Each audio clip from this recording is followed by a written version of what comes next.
老板，修车。来啊！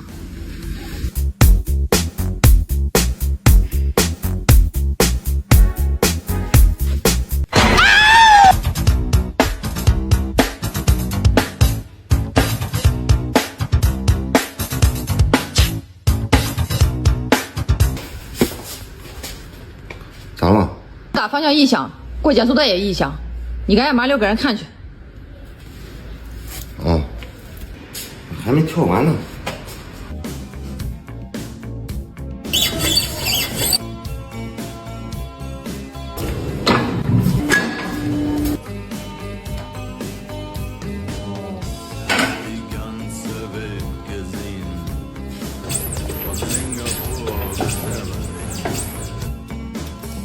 经过检查呢，这个声音主要是因为下支臂球头内部磨损过度、缺油、干磨所导致的这个声音的主要来源，也是奔驰车系里面常见的一个问题。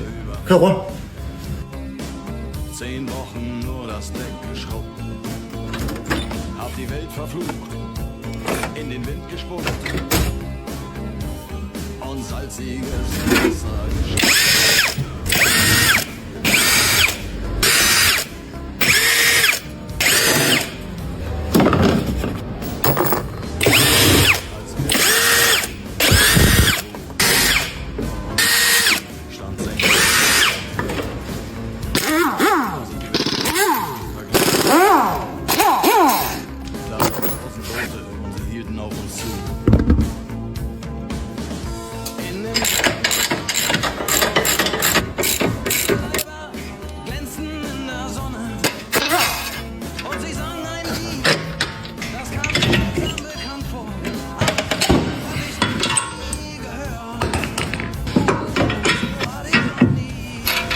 好了，我去做个定位，通知客户，取车。